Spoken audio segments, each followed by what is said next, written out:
வந்து ஆஹ் இன்றைக்கு வந்து நம்ம 4வது அந்த ஜூம் மீட்டிங் வந்து அதிமுக மீண்டும் ஆமாண்ணா. வர்றது எப்படி, கட்சியில் செய்யப்படக்கூடிய சீர்திருத்தங்கள் எப்படி, மத்திய அரசாங்கத்தினுடைய செயல்பாடுகள் இந்த கொரோனா காலத்துல, மாநில அரசாங்கத்தினுடைய செயல்பாடுகள், இத பத்தி நம்ம இன்னைக்கு பேசுறோம். சரி சொல்லுங்க. அண்ணா இப்ப அம்மா சொன்னாங்க எனக்கு பின்னால 100 ஆண்டு வரைக்கும் அதிமுக இருக்குன்னு சொல்றாங்க. அறிமுகப்படுத்திங்க, மற்றவங்களுக்கு தெரியணும் இல்லையா உங்க பேரு. என் பேர் திருவள்ளூர் மாவட்டம் நாராயணிக்குப்பம் அம்மா பேரவை துணை செயலாளர் ஓய் ராஜா முகமது. இப்ப அம்மா என்ன சொன்னாங்கன்னா எனக்கு பின்னால 100 ஆண்டு பின்னால அதிமுக ஆட்சி இருக்கும் அப்படின்னு இருக்காங்க. ஆனா இப்ப நடக்கிற போது பார்த்தா அதிமுக இதோட முடிஞ்சிட மாதிரி இவங்க செயல்படுறாங்க. இப்போ உதாரணத்துக்கு இப்ப நீங்க இருக்கீங்க, உங்களை கட்சி வளர்க்கணும்னா உங்களை கூப்பிட்டு வச்சு என்ன ஏது நான் வாங்க நம்ம எல்லாம் ஒன்னா சேரலாம் அப்படின்னு சொல்லலாம். ரெண்டாவது இப்போ தீபா அம்மா இருக்காங்கன்னு வச்சுக்கலாம், அவங்களே கூப்பிட்டு வச்சா ஓட்டு விழுவோம். இப்போ சாதாரண ஒரு ஆளை நம்ம வெளியே விடக்கூடாது. நீங்களாம் ஒரு செல்வாக்கு உள்ள ஆளெல்லாம் வெளியே விட்டானா இப்போ எப்படி 100 ஆண்டுக்குள்ள ஆட்சி நடக்கும்? இவங்க வந்து கட்சியை காப்பாத்துக்கு வெளியே காணா சம்பாதிக்க கொள்ளையடிக்கிற வரைக்கும் பாத்துக்கிறாங்க இவங்க. ரெண்டாவது வந்து இவங்க மோடி என்ன சொல்றாங்களோ அதுதான் இவங்க கேட்கறாங்க. ரெண்டாவது இந்த அம்மாவுடைய கொலையை பத்தி இன்னான்றதே அது இல்லை. ஆறுமுகசாமி இன்னாதான் இருக்காரா இல்லை அவர் செத்து போயிட்டாருன்னு கூட தெரியல. அந்த இதையும் காணா. இப்ப அம்மா போய் என்ன பண்ணாங்களோ ஒண்ணுமே இல்லை. இப்ப பாருங்க தேவையில்லாம டெஸ்ட் ஒண்ணு ஆரம்பிக்கிறாங்க. டெஸ்ட் அடுத்த முதலமைச்சர் யார் வந்தாலும் அந்த டெஸ்ட் உட்காரலாம். இப்ப டிஎம்கே வந்து உட்காந்துட்டாங்கன்னு வச்சுக்கலாம். அப்ப டெஸ்ட் அங்க போய் உட்கார நமக்கு மனசு தாங்கம்மா? இதே டெஸ்ட் அந்த குறிப்பிட்ட அதிமுக சார்பில் டெஸ்ட் எடுத்து நடத்தலாம். இதெல்லாம் ஒரு ரொம்ப பைத்தியகாரமா எனக்கு நிறைய பேசுறதுக்கே படப்படன்னு பேசினாலும் எனக்கு தெரியல. அது நீங்க தான் அது இதுன்னும். ஆனா தனிப்பட்ட முறையிலன்னா நான் நிறைய பேசுவேன். நான் நீங்க டைம் வர 1 மாசம் 1 நிமிஷம்ன்றனால எனக்கு கையும் ஒல்ல காலம் ஒல்ல கடகன்னு பேசிடுறேன். இதுதானே எனக்கு. ஆமா இந்த மாதிரி இதானே இது இவங்க பண்ற வேலை. கட்சி வளர்க்கறதுக்காக பார்க்கலண்ணா. அவங்க தப்பிக்கிறதுக்கு வழி.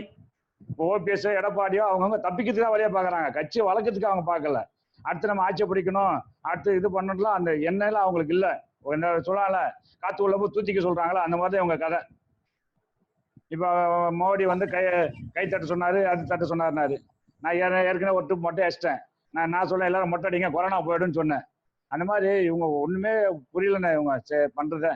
நீங்களாம் கொஞ்சம் செயல் பண்ணி நீங்க திரும்பி நீங்க அவங்ககிட்ட போய் என்ன ஏதும் இல்லை நீங்களே நடத்துக்க உங்க தலைமுறை பண்ணுங்க, நாங்க என்ன வேணா பண்றோம். அதிமுக கட்சியில எம்ஜிஆர் ஜெயலலிதா ஏதாவது எதிர்த்து குரல் கொடுத்தாங்க. இவங்க அந்த குரல் கொடுக்க காணாம். இதுதான் என்னுடைய இதுண்ணே. நல்லது.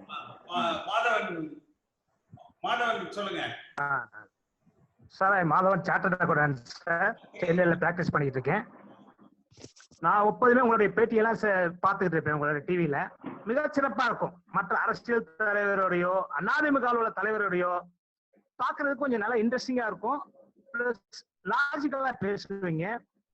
பிளஸ் அது மட்டும் இல்லாம கொஞ்சம் ஹானஸ்டா பேசுவீங்க. ரொம்ப மத்தவங்க மாதிரி மட்டமா அந்த கரூர் பேசுற மாதிரி முருகன் பேச மாட்டீங்க. ரொம்ப டீசெண்டா இருக்கும்.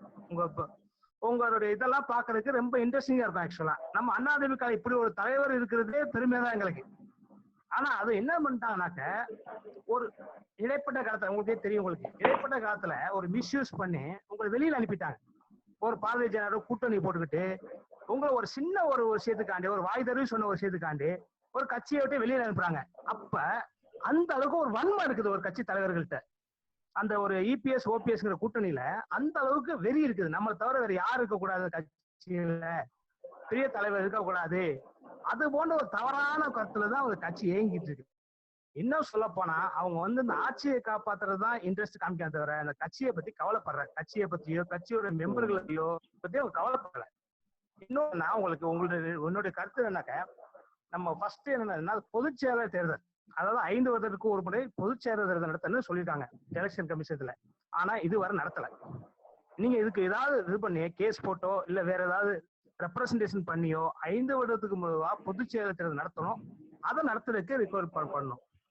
இரண்டாவது என்னன்னாக்க, இந்த மெம்பர்ஷிப் ரெனிவல்ங்கிறது 5 வருஷத்துக்கு ஒருக்கா பண்ணணும் உங்களுக்கு. அந்த ரெனிவல் இப்ப பண்ணல. அம்மா ஜெயலலிதாவுக்கு அதுக்கப்புறம் எதுவும் பண்ணல. ஏன்னா ப்ராப்பரான ஒரு அட்மிஷன் இல்லாதனால உங்களுக்கு பண்ண அந்த மெம்பர்ஷிப் ரெனிவல். அதே மாதிரி இந்த இப்ப நம்ம கொரோனாவை பத்தியோ ஜெயலலிதா அவங்க வீட்டை பத்தி பேசல ஒரு யூஸும் கிடையாது. அதாவது பேசல எந்த ஒரு யூஸும் கிடையாது. அது ஆட்சி அதிகாரத்தில் இருக்கிறது. நம்ம என்ன பண்ணணும்னாக்க இந்த வரக்கூடிய சட்டமன்ற தேர்தல்ல உங்கள் சார்பா ஏதாவது தொகுதிகளை போட்டியதற்கான முயற்சிகளை போய் எடுக்கணும். அவங்க இந்த உங்களுக்கு மறுபடியும் கட்சியில இணைப்பாங்களா இணைக்க மாட்டாங்களா அதெல்லாம் ஒரு ரொம்ப கன்ஃபியூஷனா தான் இருக்குது. இதுக்கு கட்சியில் நம்ம ஒரு நமக்காக ஒரு போட்டியிடக்கூடிய ஒரு ஆளுகளை செலக்ட் பண்ணி அதுக்கான முயற்சிகளும் இறங்கணும். நம்மளுடைய இதை அதிமுக தான் அதிமுக நம்மளை ஒதுக்குறாங்க, நம்மளோட நல்ல பீப்புள் ஒதுக்குறாங்கிறத புரிய வச்சு அவங்களுடைய பேரை கொஞ்சம் டேமேஜ் பண்ணுவாங்க. ஏன்னா அவங்க என்ன நினைக்கிறாங்கனாக்க நல்ல பீப்புள் வெளியே அனுப்பிட்டு அவங்களுக்கு வேண்டியவங்க அவங்க பீப்புளா சேர்த்துட்டு அவங்க ஒரு குறிப்பிட்ட ஒரு குறுகிய வட்டத்துக்குள்ளே இருக்க பாக்குறாங்க. அதை நம்ம இது பண்ணணும் சார். ஒரு நல்ல ஒரு மக்களுக்கு ஒரு நல்ல ஆட்சி கொடுக்கணும், நல்ல மக்களுக்கு சர்வீஸ் பண்ணணும். அந்த விஷயத்துல இருக்கவங்களை மட்டும்தான் அதிமுக இருக்கணும்.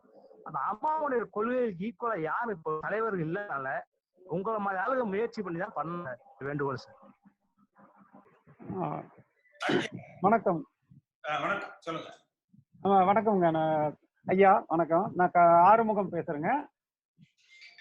கேக்குதுங்களா? ஒலி கேக்குதுங்களா? கேக்குது. தொடர்ச்சியா ஒரு நிமிஷம் பேசுங்க அப்படியே. இப்போ நான் அதிமுகங்கிற ஆதரவு நிலையில இது வரைக்கும் இருந்தேங்க. என்னன்னா நீங்களும் உங்களை மாதிரி தான் நானும் எம்ஜிஆர் காலம் தொட்டு இந்த கட்சியில ஒரு சாதாரண தொண்டனை பயணிச்சுட்டு இருக்கிறேன், பயணிச்சுட்டு இருந்தேன். இப்ப தற்சமயம் தமிழ் தேசியத்தை நோக்கி போற அளவுக்கு சில என்னுடைய தனிப்பட்ட வாழ்க்கையிலேயே கட்சியினாலையுமே ஆட்சியில் இருக்கிறவங்கனால இப்ப இருக்கிற அடிமைகள்னால என்னுடைய வாழ்வாதாரம், அதாவது என்னுடைய இதை நான் பொதுவாக சொல்றேன், அதுல நானும் பாதிக்கப்பட்டிருக்கிறேன். என்ன காரணம்னாங்க, நான் ஒரு சின்ன ஒரு முதலீட்டுல நான் ஒரு ஒப்பந்ததாரரா பதிவு பண்ண போயிருந்தேன். 10 வருஷம் மேல எனக்கு அனுபவம் இருக்குதுங்க. இருந்தாலும் தலைமைச் செயலகத்துல முதல்வர் சந்திக்கிறதுல இருந்து எல்லாமே போய் முதல்வர் தனிப்பிரிவுக்கு எல்லாமே நான் முறையா விண்ணப்பிச்சுமே.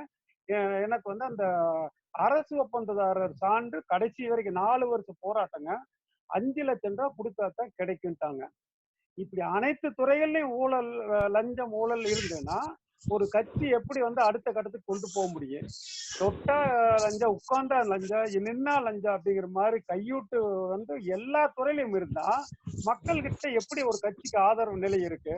இது என்ன இருக்கிற வரைக்கும், அதாவது எரியற வீட்டுல புடுங்குற வரைக்கும் லாபம் அப்படிங்கிற மாதிரி ஆட்சியில் இருக்கிறவங்க பிஜேபியினுடைய இதுல பிஜேபி என்ன பண்ணுது, இவங்களுடைய முறைகேட நம்ம ஏன்னா சொல்லித்தான் நானு நம்ம கட்சிங்கிறதுக்கோசரம் நான் சொல்லாம இருக்க முடியாது. முறைகேடா சம்பாதிச்ச சொத்துக்களை எல்லாம் காப்பாத்துறதுக்காக கட்சி என்ன வித்து போட்டாங்களா? அப்ப ஏன் கலைச்சிட்டு பாரதிய ஜனதால சேர்ந்துடலாமே? இது எதுக்கு அதிமுகன்னு ஒரு கட்சி எதுக்கு இருக்கணும்? ஒரு 5 லட்சம் ரூபாய் லஞ்சம், அதாவது லஞ்சம் கேட்கறாங்க ஒரு சாதாரண ஒப்பந்ததாரர் பதிவுக்குன்னா இது எங்க போய் எப்படிங்க பொழைக்கிறது? என்ன இதே அதாவது நான் ஒரு 6-7 தடவைக்கு மேல வாக்கு செலுத்தி இருக்கிறேன் செங்கோட்டையன் அவர்களுக்கு. இன்னைக்கு இந்த தொகுதியில கேக்குறாங்க, ஏப்பா செங்கோட்டையனுக்கு பேசுறியே, அவர் சாதாரண ஆளு, அவர் எப்படி பொறியியல் கல்லூரி எல்லாம் கட்டுற அளவுக்கு இது பண்ற அளவுக்கு அவரு பல கோடி ரூபாய், பல ஆயிரக்கணக்கான கோடிக்கு அதிபதி எப்படி ஆனார்? அதுக்கு பதில் சொல்ல கேட்கல. அப்ப எத்தனை தடவை வெக்கி தலை குனிஞ்சிருக்கிறது தெரியுங்களா? இதுதான் ஒரு கட்சி நான் என்ன சொல்றேன்னாங்க, பழனிசாமி அண்ணன் ரைட் மேன் ராங் பார்ட்டிங்கிற மாதிரி எனக்கு தோணுது. ஏன்னா அவருடைய சிந்தனை எனக்கு ஆரம்பத்திலிருந்தே அவர் பேசுற பேச்சு எல்லாமே ரொம்ப பிடிக்கும். அவரு நடராஜர் இருக்காருல்லங்க எம்எல்ஏ, அவரெல்லாம் சரியான சிந்தனையாளர்கள், சரியான அதாவது நேர் சிந்தனையாளர்கள். அந்த மாதிரி இருக்கிறவங்க இந்த இப்ப அம்மா புரட்சி தலைவர் இதாயிட்டாரு, அம்மா இதாயிட்டாங்க. அவங்க அம்மா எப்படி இறந்தாங்கன்னு தெரியல, காலை எடுத்துட்டாங்கன்னு சொல்றாங்க. எத்தனை கேவலம் தெரியுங்களா? நமக்கெல்லாம் வெக்கி தலை குனிஞ்சுட்டேன். ஒவ்வொரு செய்தியும் வர்றதை பார்த்தாங்க. அவ்வளவு தூரம் ஒரு சங்கடத்தோட பயணிச்சு இப்ப நான் தமிழ் தேசிய பக்கம் போனாலும் இந்த சீர்பாடு அப்படின்னு ஒரு உறுதியோ இந்த கட்சி புனரமைக்கப்பட்டாலோ நான் தொடர்ந்து பயணிக்க எனக்கு எப்பவுமே நான் ஆவலா இருக்கிறேன். அதுக்கு நான் உங்களுடைய உங்களை மாதிரி நேர் சிந்தனையாளர்கள் மூலியமா கட்சி மீட்டெடுக்கப்பட்டா நான் துணையா இருக்கிறதுக்கு நான் ஆதரவா இருப்பேன். அதுல ஒண்ணு எங்க போன்ற லட்சக்கணக்கான தொண்டர்கள் தயாரா இருக்கிறோம். சார் வணக்கம் சார். வணக்கம் சார், கோயம்புத்தூர்ல இருந்து பாலசுப்ரமணியன் பேசுறேன். அப்புறம் சார் இந்த இப்போ 5வது லாக்டவுன் வந்து இது பண்ணியிருக்காங்க. இவரு சொன்ன மாதிரி தரணி சார் சொன்ன மாதிரி. ஆனா அது வந்து சரியான ஒரு வழிகாட்டுதலா இருக்கா அப்படின்னா அது இல்ல சார். ஏன்னா எல்லாத்தையுமே ஓபன் பண்றாங்க. ஆனா அடிப்படை மக்களுக்கான ஒரு வாய்ப்புகள் வந்து அங்க கிடையாது சார். போக்குவரத்து வந்து கிடையாது. அவங்க வந்து 100 ரூபாய் 200 ரூபாய்க்காக ரொம்ப கஷ்டப்பட்டுக்கிட்டு இருக்காங்க. ஏன்னா இது வந்து அரசாங்கம் கருத்துல கொள்ளணும். நீங்க சொன்ன மாதிரி ஏற்கனவே இந்த ரேஷன் கடை மூலியமா வந்து 5000 ரூபாய் கொடுக்கணும் அப்படிங்கிற இதை வலியுறுத்திட்டு வர்றீங்க. அது திருப்பி வந்து அவங்க ஒரு முயற்சி பண்ணி திருப்பி கொடுத்தாங்கன்னா அடித்தட்டு மக்களோட வாழ்க்கை வந்து சரியா வரும் அப்படிங்கிறது என்னோட தனிப்பட்ட கருத்து சார். ஏன்னா நீங்களும் அதை வந்து அடிக்கடி வலியுறுத்திக்கிட்டே வர்றீங்க. தொடர்ந்து நேற்று கூட உங்களோட வீடியோ பார்த்து நேத்தா பார்க்க முடிஞ்சது என்னால. பல நல்ல கருத்துக்களை சொல்லிட்டு வர்றீங்க. உங்களுக்கு பின்னாடி நாங்களும் தொடர்ந்து வருவோம் சார்.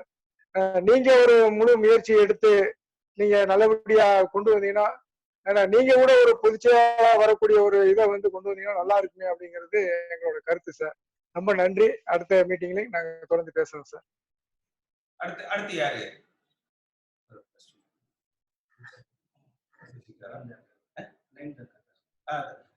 பேசுங்க. அடுத்து யார் பேசுறீங்க? தம்பி நீங்க பேசுங்க, கேக்குது, பேசுங்க.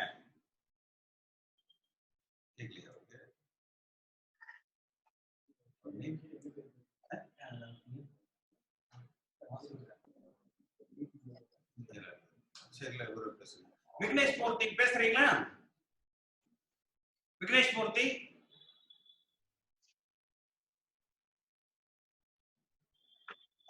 அடுத்து யார் பேசுறீங்க? Hello sir.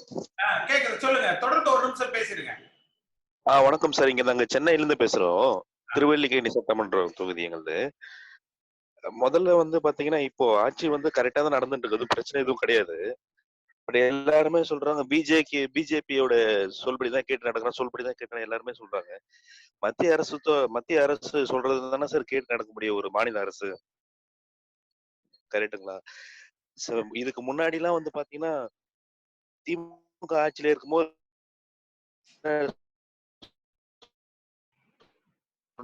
அதுதானே.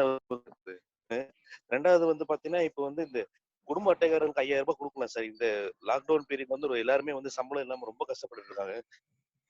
சோ முடிஞ்ச அளவுக்கு அது ஒவ்வொரு ரேஷன் கார்டு உறுப்பினர்களுக்கும் வந்து ஒரு குடும்ப அட்டைக்கு வந்து 5000 ரூபாய் கொடுக்கலாம். அது கொடுக்க முடியாத சுச்சுவேஷன்ல கிடையாது, கொடுக்கலாம். ஏன்னா மத்திய அரசுல இருந்து நம்ம மாநில அரசு நிறைய வாங்கியிருக்கோம், பணம் வாங்கியிருக்கோம். ஏன் கொடுக்காம இருக்காங்க தெரிய மாட்டேங்குது. இது ஒண்ணு. ரெண்டாவது வந்து இப்போ வந்து 2021 ஆட்சி பிடித்து என்ன பண்ணணுன்ற மாதிரி இப்போ தலைமை போயிட்டு இருக்கு. தொண்டர்களை வந்து யாருமே வந்து சந்திக்கிறதே இல்லை. இப்போ நீங்க வந்து இந்த மீட்டிங் ப்ரோக்ராம் பண்றீங்க, இது 2வது தடவை இப்ப நடக்குது, கரெக்டா பண்றீங்க. இது மாதிரி வந்து இப்போ தொண்டர்களை யாருமே எதுவும் கேட்கவும் மாட்டேங்கிறாங்க. தொண்டர்களால் உருவாக்கப்பட்டதான் ஒரு ஆட்சி, ஒரு அரசாங்கமோ. தொண்டர்கள் எல்லாமே எப்படி ஒரு ஆட்சி வர முடியும்? சோ இப்ப வந்து யாருமே இங்க இப்ப என்னுடைய தொகுதி நான் வந்து இங்க அமைச்சர் ஜெயக்குமார் தொகுதி தான் இருக்கிறேன். இங்க ஜெயக்குமார் மட்டும் தான் வர்றாரு.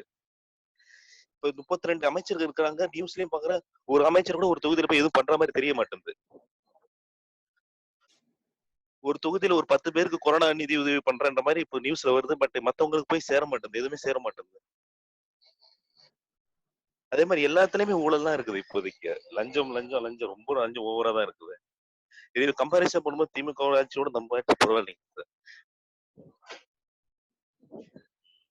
மீண்டும் ஆட்சி தொடர கண்டிப்பா தொடரணும்னு ஆசைப்படுறோம். பட் இப்போ தொண்டர்களை கூட்டு ஒரு மீட்டிங் போட்டு செயல் வீரர் கூட்டம், மாவட்ட செயலாளர் கூட்டம் எதுவுமே இப்ப நடக்க மாட்டேங்குது. அது மாதிரி நடந்து என்னப்பா பண்ணும், அடுத்த ஆட்சி பிடித்து என்ன பண்ணும். இப்ப வந்து முதலமைச்சர் எப்ப பார்த்தாலும் மாவட்ட ஆட்சியாளரோட தான் மீட்டிங் போட்டுறாரு. தொண்டர்களை எதுவுமே கேட்க மாட்டேங்கிறாங்க. இப்ப நீங்க பண்ற மாதிரி அவங்க பண்ணணும் சார். அப்படி பண்ணாதான் நம்ம அடுத்த ஆட்சி பிடிக்க முடியும். நன்றிங்க சார். சார் சார் நான் பேசிட்டுமா? அதாவது ஒரு தம்பிங்க பேசுகிற பொழுது சொன்னார், நான் அண்ணா திராவிட முன்னேற்ற கழகத்தை விட்டு வெளியேறிட்டேன் அப்படின்னு சொல்லிட்டு. நான் வெளியேறலை. நான் வந்து எடப்பாடி பழனிசாமி அவர்களாலும் திரு ஓ பன்னீர்செல்வம் அவர்களாலும் இந்த கட்சியை விட்டு நீக்கப்பட்டதாக அறிவித்திருக்கிறார்கள் அவர்கள். என்னுடைய நிலைப்பாடு என்பது நான் என்றைக்கும் அண்ணா திராவிட முன்னேற்ற கழகம் தான். ஒன்று. ரெண்டாவது, புரட்சி தலைவர் எம்ஜிஆர் அவர்கள் இந்த கட்சியை ஆரம்பித்த காலத்தில் இருந்து நான் உறுப்பினர். அன்றைக்கிலிருந்து இந்த அதிமுகவுடைய கொள்கை என்பது, அதிமுக விதிகள் என்பது, ஒரு அடிப்படை உறுப்பினர்கள் அனைவரும் ஒன்று சேர்ந்து இந்த கட்சிக்கு ஒரு பொதுச் செயலாளரை தேர்ந்தெடுக்க வேண்டும். அது அம்மா இருந்த காலகட்டத்தில் தலைவர், புரட்சி தலைவர் இருந்த காலகட்டங்களில் வந்து அவர்கள் சொன்னதை ஏற்றுக்கொண்டார்கள். அதற்கு பிறகு யார் அப்படின்னு வர்ற பொழுது திருமதி சசிகலா அவர்கள் வந்து அந்த ஒரு பொதுக்குழுவை கூட்டி அவராக அறிவித்துக் கொண்டார். அதாவது இன்றைக்கு இருக்கிற திரு எடப்பாடி பழனிசாமி, ஓபிஎஸ் போன்றவர்கள் எல்லாம் அறிவிச்சாங்க பொதுக்குழுவில். நான் அப்பவே வந்து ஒரு வழக்கு போட்டிருந்தேன். அதிமுகவுக்கு பொதுச் செயலாளர் என்பவர் கட்சியினுடைய விதிகளின்படி, புரட்சி தலைவர் அம்மா அவர்கள் தொடர்ந்த அந்த முறைகளின்படி அடிப்படை உறுப்பினர்கள் தான் தேர்ந்தெடுக்கணும். அதனால ஒரு தேர்தலை நீங்கள் அறிவியுங்க, யாரெல்லாம் விருப்பப்படுறாங்களோ அவங்கெல்லாம் போட்டி போடட்டும், அதுல யாருக்கு அதிகப்படியான தொண்டர்கள் செல்வாக்கு இருக்குதோ அவர்கள் இந்த கட்சியை வழிநடத்தட்டும் அப்படிங்கிற ஒரு கருத்தை தான் நான் முன்வைத்தேன். அந்த வழக்கு இப்ப நடந்து கொண்டு இருக்குது. டெல்லி ஹைகோர்ட்ல அந்த வழக்கு வந்து வர்ற ஆகஸ்ட் 20ஆம் தேதி அந்த வழக்கு விசாரணைக்கு வர இருக்கிறது. ஸோ அந்த வழக்குல நிச்சயமாக எவ்வளவு தூரம் போராடி அதில் வெற்றி பெற முடியுமோ அதை போராடுவோம். அந்த போராட்டத்துக்கு எல்லா அண்ணா திராவிட முன்னேற்ற கழக தொண்டர்களது ஆதரவும் இருக்குது. மனதளவில் அவங்க வச்சிருக்கிறாங்க அந்த ஆதரவை. அது ஒரு வெளிப்படையான நிலைப்பாடுகளுக்கு எல்லோரும் வர்ற பொழுது மிக சுலபமாக அந்த கோரிக்கையை வந்து நம்ம அடைய முடியும். இரண்டாவதா இன்றைக்கு இருக்கிற ஒரு பிரச்சனை என்னன்னா, இப்ப பல சட்டமன்ற தொகுதிகளில் நீங்க பார்த்திருப்பீங்க, ஒரு தேர்தல்னு வருகிற பொழுது அந்த இடத்துல ஒரு 10 பேர் எம்எல்ஏ சீட்டு வேணும்னு சொல்லி கேட்பாங்க. ஆனா கட்சியில யாராவது ஒருத்தருக்கு தான் வந்து அந்த சீட்டு கிடைக்கும். ஆனா மிச்சம் இருக்கிற 9 பேருக்குமே அந்த சீட்டு கிடைச்சவர் என்ன செய்வாருன்னா, உங்களுக்கு அடுத்த முறை வாய்ப்பு பண்ணிக்கலாம், இல்ல உங்களுக்கு இந்த மாதிரி இன்னொரு வாய்ப்புல இது கொடுப்போம்னு சொல்லி எல்லாரையுமே ஒருங்கிணைச்சு அகாமடேட் பண்ணிக்குவாங்க. நான் புரட்சி தலைவர் காலத்திலிருந்து 77ஆம் ஆண்டு தேர்தலில் இருந்து நான் பார்த்த பொழுது அம்மா காலம் வரைக்கும் இது மாதிரி தான் நடக்கும். பட் இன்னைக்கு ஒரு கட்சிக்குள்ள என்ன பிரச்சனைனா, திரு எடப்பாடி பழனிசாமி அவர்கள் வந்து அவர் மட்டுமே முதலமைச்சராக இருக்கணும், அவர் இல்லைன்னா தங்கமணியோ வேலுமணியோ வரணும், இது அவருடைய எண்ணங்கள். ஓ பன்னீர்செல்வத்துக்கு வந்து எடப்பாடி பழனிசாமி கிட்ட இருந்து இவர் பிடிச்சிடணும், இவ்வளவுதான். இவர்களுக்குள்ள இருக்கிற ஒரு ஒற்றுமை என்னன்னா, வேற யாராவது தொண்டர்களிடத்துல ஒரு செல்வாக்கூடவோ அல்லது ஒரு மாற்று கருத்தோடவோ மாற்று சிந்தனையோடையோ அல்ல ஒரு நல்ல ஒரு மக்கள் மத்தியில் ஒரு நட்பெயரோடய வந்தால் யாரையும் அவங்கள வந்து கட்சிக்கு வச்சிருக்க கூடாது, அவர்களை கட்சியிலேயே இருக்காம பண்ணிடணும். இங்க கூட ஒருத்தர் பேசும்பொழுது சொன்னார், அதாவது வந்து தீபா பத்தி கூட வந்து அவர் வந்து சொன்னார்.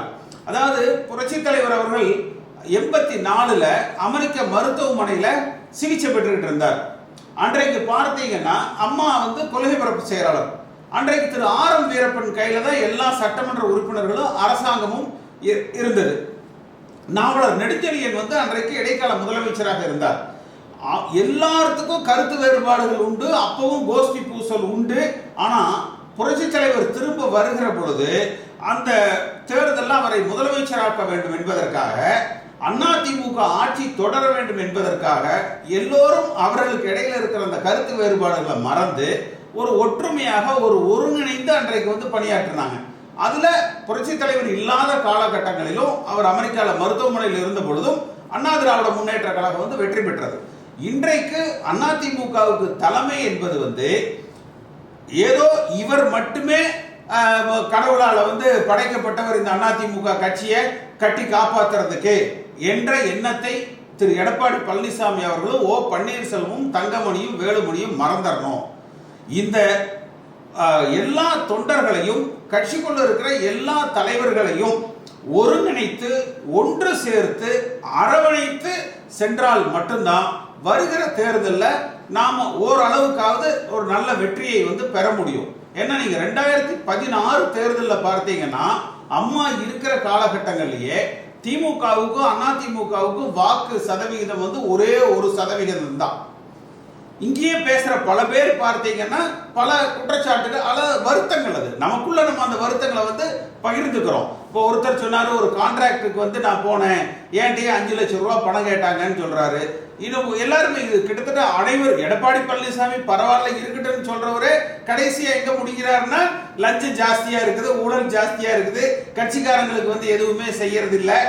இந்த குற்றச்சாட்டுகள் வந்து பரவலாக இருக்கிறது.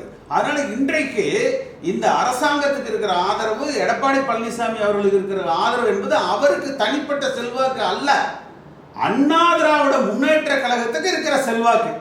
அந்த செல்வாக்குல அந்த சட்டமன்ற உறுப்பினர்களுக்கு இவர் தலைவராக இருக்கிறதுனால, முதலமைச்சராக இருக்கிறதுனால அந்த பெயர் அவருக்கு வந்து போகுது. அதே போல பாரதிய ஜனதா கட்சியை பத்தி நம்ம பேசணும். பாரதிய ஜனதா கட்சியில் தான் பார்த்தீங்கன்னா இவர்கள் அந்த விதியை திருத்தினாங்க இல்லையா, ஒருங்கிணைப்பாளர், இணை ஒருங்கிணைப்பாளர், துணை ஒருங்கிணைப்பாளர்னு. அந்த திருத்தங்களே பாரதிய ஜனதா கட்சியுடைய வழிகாட்டுதல்களால ஏற்படுத்தப்பட்ட திருத்தங்கள். அதே போல இன்றைக்கு தேர்தல் ஆணையம் வந்து அதிமுகவில் இப்ப நான் போட்டிருக்கிற அந்த வழக்கு டெல்லியில் இருக்கிற உயர்நீதிமன்றம் டிவிஷன் பெஞ்ச் ஜஸ்டிஸ் சிஸ்தானி அப்படிங்கிறவர் வந்து கொடுத்திருக்காரு. நீங்க வந்து இந்த கட்சியினுடைய தலைவரை பொதுச் செயலாளர்னு பேர் வைங்க, இல்ல ஒருங்கிணைப்பாளர்னு பேர் வைங்க.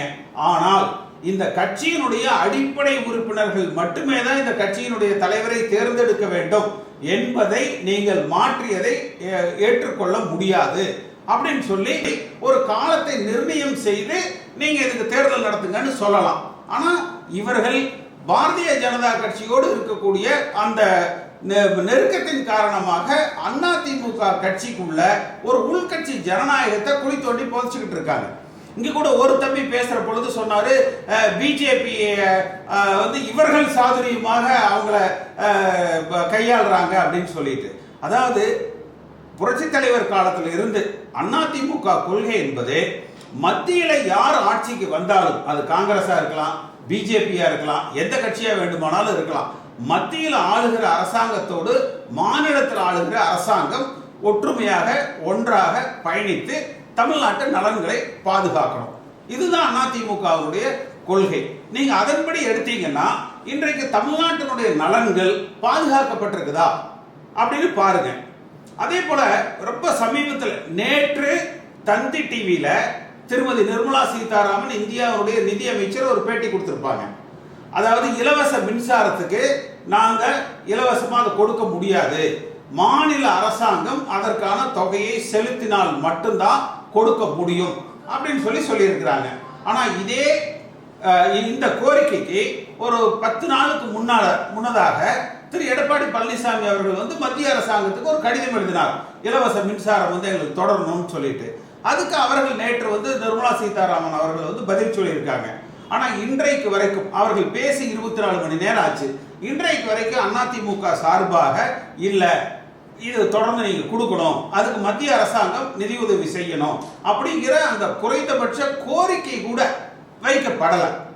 அதே போல நீங்க வந்து ஒரு 2 நாளைக்கு முன்னாடி வந்து டைம்ஸ் நவ் ஆங்கில அந்த ஒரு தொலைக்காட்சியில வந்து பார்த்திருப்பீங்க, சென்னையில கொரோனாவிற்கு தனியார் மருத்துவமனைகள்ல 3 லட்சம் ரூபாய் பணம் கட்டணும் அப்படின்னு சொல்லி கேட்கிறாங்க அப்படின்னு ஒரு ஸ்டிங் ஆபரேஷன் அவங்க வந்து அந்த கேமரால அதெல்லாம் ரெக்கார்ட் பண்ணி போட்டிருந்தாங்க. ஆனா இன்றைக்கு வரைக்கும் குறைந்தபட்சம் ஒரு வாதத்துக்காவது மக்கள் மத்தியில இது போல அந்த மருத்துவமனைகள் வந்து அதிகமாக சார்ஜ் பண்றதை வந்து நாங்க வந்து கண்டிக்கிறோம், இது மாதிரி செய்யக்கூடாது, ஒரு அரசாங்கத்திலிருந்து ஒரு எச்சரிக்கை அல்லது ஒரு வேண்டுகோள் அது எதுவுமே இல்லை. இன்றைக்கு வரைக்கும் அந்த செய்தி வெளிவந்து 48 மணி நேரம் ஆகுது.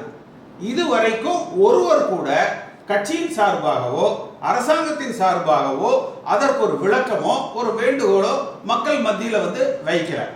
அதே போல நான் திரு எடப்பாடி பழனிசாமி அவர்களோடும் திரு ஓ பன்னீர்செல்வம் அவர்களோடும் பேசுற பொழுது நான் சொன்னேன், அதாவது ஒரு அரசாங்கம் நடக்கிற பொழுது ஆளுகிற கட்சியாக இருக்கிற பொழுது நிச்சயமாக வருகிற தேர்தலுக்கு ஒரு கட்சிக்கு என்று ஒரு நிதி ஒரு பெறுவது வந்து ஒரு இயற்கை. அது வந்து எல்லா காலகட்டங்களிலுமே வந்து அது காங்கிரஸ் ஆகட்டும் பிஜேபி ஆகட்டும் எந்த கட்சியுமே அதுக்கு விதிவிலக்கு இல்லை, எல்லா காலகட்டங்களிலுமே அது வந்து நடந்திருக்குது. ஆனால் அது வந்து ஒரு அளவுக்குள்ள இருக்கணும்.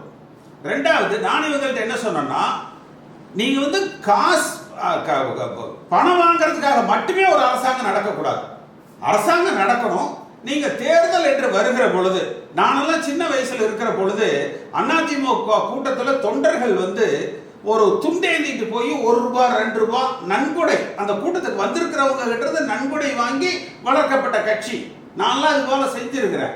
இன்றைக்கும் நீங்கள் அடிமட்ட தொண்டர்கள் இடத்துல, குறைந்தபட்சம் அதிமுக தொண்டர்கள் இடத்துல எந்த ஒரு எதிர்பார்ப்பும் இல்லாம அந்தந்த பகுதிகளில் அவர்கள் குடும்பத்தில் வரக்கூடிய ஒரு வேலை வாய்ப்பு அல்லது அவர்களது நண்பர்கள், அந்த கிராமத்தை சார்ந்தவர்கள், அந்த வார்டை சார்ந்தவர்கள் அவர்களது சிபாரிசை ஏற்றுக்கொண்டு அமைச்சர்கள் எந்த எதிர்பார்ப்பும் இல்லாம பணியாற்றினால் அந்த கிராமத்தில் இருக்கக்கூடியவங்களே அந்த செலவுகளை அந்தந்த கிராமத்தில் அவங்களே செஞ்சுப்பாங்க.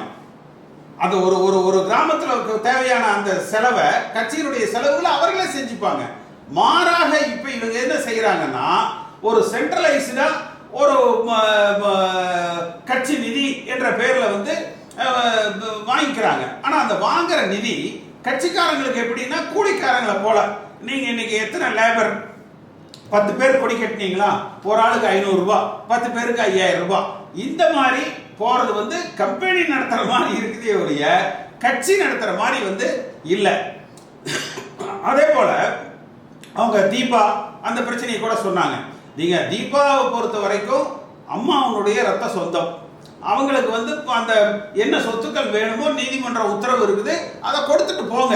இப்ப நீங்க அம்மா காலத்துல கூட பாத்தீங்கன்னா புரட்சி தலைவரது சொத்துக்கள்லயோ அவங்க குடும்ப விவகாரங்கள்லயோ அம்மா வந்து தலையிடல. அது அவர்கள் குடும்பத்தை சார்ந்தவர்கள், அது தனிப்பட்ட பிரச்சனை. அதனால வந்து அது மாதிரி திரு எடப்பாடி பழனிசாமி விட்டுட்டு போயிருந்திருக்கலாம். அதே போல தீபா அவர்களும் அதிமுக 10 ஓட்டு கூட அடுத்த எலெக்ஷன்ல வாங்காதுன்னு சொல்லி பேட்டி கொடுக்கிறது தவறு. ஏன்னா நாம எதிர்க்கிறது வந்து திரு எடப்பாடி பழனிசாமி என்ற தனி மனிதர், அவருடைய முடிவுகளை தானே ஒழிய அதிமுக தொண்டர்கள் தீபாவுக்கோ அல்லது அம்மாவுடைய குடும்ப சொந்தங்களுக்கோ புரட்சி தலைவரது குடும்ப சொந்தங்களுக்கோ எதிராக இல்லை. அதற்காக அந்த அம்மா வந்து அதிமுக தோற்கணும் அப்படிங்கிறது தவறு. முடிஞ்சா அந்த அம்மா போய் எடப்பாடி தொகுதியில எடப்பாடி பழனிசாமியே தோற்கடிக்கலாம். ஏன்னா அது அவருடைய தனிப்பட்ட முடிவே ஒழிய அதிமுக கட்சியினுடைய செயற்குழுவோ பொதுக்குழுவோ இந்த தொண்டர்களோ வேண்டுகோள் விடுத்து தீபா வந்து கட்சியில சேர்த்த கூடாதுன்றெல்லாம் ஒன்றும் கிடையாது. ஏன்னா வருகிற தேர்தல் என்பதுல நீங்கள் திருமதி சசிகலா அவர்கள் சிறையிலிருந்து மீண்டு வந்தாலும் சரி, இதை நான் பல இதுலயே பேட்டிகள்லயே கூட நான் சொல்லியிருக்கேன். எனக்கு நான் திருமதி சசிகலா அவர்களை நான் தான் முதல் எதிர்த்து அந்த தேர்தல் ஆணையத்தில் வழக்கு தொடுத்தேன். எதுக்குன்னா எதிர்ப்பது அந்த தனிப்பட்ட மனிதரை அல்ல, அவர்கள் எடுத்த அந்த முடிவு, அந்த பொதுச் செயலாளர் என்கிற அந்த தேர்தல் முறை தவறு என்பதுதான். அதனால வந்து வருகிற தேர்தலில் அதிமுக வெற்றி பெற்று மீண்டும் ஆட்சி அமைப்பதற்கு எல்லாரையும் ஒருவர் அந்த இடத்துல இருந்து ஒரு தொண்டர் மனக்கசப்பு ஏற்பட்டு வெளியில போனா கூட அவரால் 100 ஓட்டு போகும். தொகுதிக்கு 10 பேர் போனாங்கன்னா 1000 ஓட்டு போயிடும். 100 பேர் போனாங்கன்னா 10,000 ஓட்டு போயிடும். எல்லோரையும் அரவணைத்து செல்லுகிற அந்த மனப்பக்குவம் வந்து இருக்கணும். அதுதான் நான் உங்களுக்கு வந்து அந்த தேர்தல் காலத்தில் 10 பேர் சீட்டு கேட்பாங்க. அந்த சீட்டு கேட்டவங்களை எல்லாம் தன்னுடைய போட்டியாளர்களாக நினைத்து கொண்டு கட்சி விட்டு உடனே நீக்கிறது அப்படிங்கிறது வந்து யானை தன் தலையில தானே மண்ணவாரி போட்டுக்கிறது போல ஒரு செயல். ஏன்னா புரட்சி தலைவரை போலவோ அம்மா அவர்களை போலவோ ஆளுமை மிக்க தலைவர்கள் இல்லாத ஒரு சூழ்நிலையில ஒரு முறை நாம் இந்த ஆட்சி அதிகாரத்தை இழந்து விட்டால் மீண்டும் ஆட்சிக்கு இந்த கட்சியை கொண்டு வரக்கூடிய வலிமை ஒரு பெரிய ஒரு ஆளுமை மிக்க மக்கள் செல்வாக்கு மிக்க ஒரு கவர்ச்சிகரமான தலைமை இல்லை. அப்ப எல்லோரையும் அரவணைத்து செல்லுகிற நிலையில தான் அது வந்து இருக்கணும். நீங்க பாரதிய ஜனதா கட்சியை பொறுத்த வரைக்கும் இங்க கூட பேசுற பொழுது சொன்னாங்க, நிச்சயமாக நாம அவங்களோட கூட்டணி வைக்க கூடாது. அந்த பாரதிய ஜனதா கட்சிக்கு எதிராக ஒரு கருத்து சொன்னதுக்கு தான் என்ன கட்சி விட்டு நீக்கிறேன்னு இவங்க அறிவிச்சாங்க.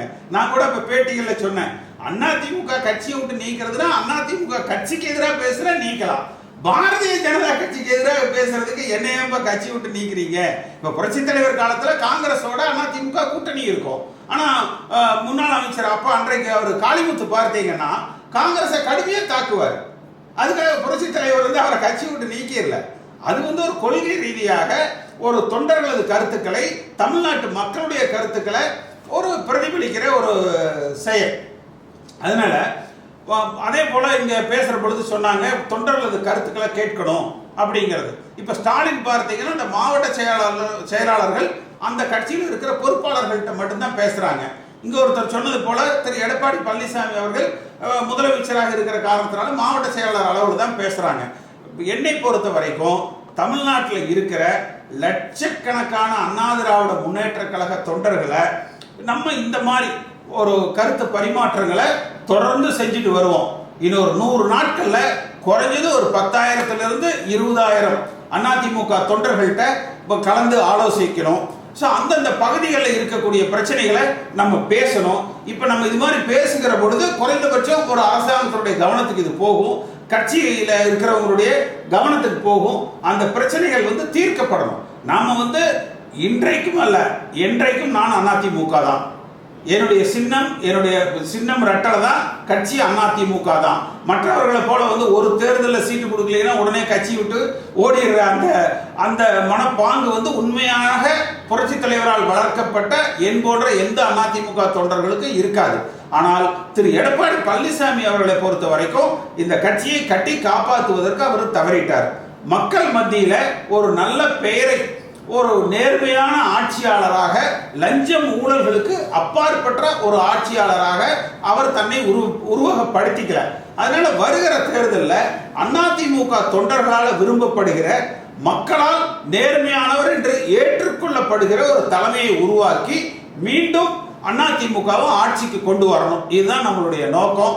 இன்றைய நிகழ்ச்சியில கலந்துகிட்டு உங்க கருத்துக்களை சொன்ன உங்கள் அனைவருக்கும் என்னுடைய நன்றிகள். இது போல நம்ம தொடர்ந்து கருத்து பரிமாற்றங்களை சொல்லலாம். உங்க பகுதிகளில் இருக்கிற இன்னும் உங்க நண்பர்களுக்கும் நீங்க இதை தெரிவிச்சு தொடர்புகளை சொல்லுங்க. எல்லாருடைய கருத்துக்களையும் கேட்போம். இந்த கொரோனா முடிந்ததற்கு பிறகு மாவட்ட வாரியாக, தொகுதி வாரியாக தமிழ்நாடு முழுக்க சுற்றுப்பயணம் செய்ய இருக்கிறோம். இது வந்து எனக்கு எந்த பதவியும் வேண்டாம். அதிமுகவுடைய கட்சி, இந்த கட்சியை வலிமைப்படுத்தி மீண்டும் ஆட்சிக்கு கொண்டு வரணும். இதுதான் நம்முடைய நோக்கம். அந்த நோக்கத்தில் நம்ம தொடர்ந்து பயணிப்போம். எல்லோருக்கும் இதுல கலந்து கருத்து சொன்ன அனைவருக்கும் நன்றி.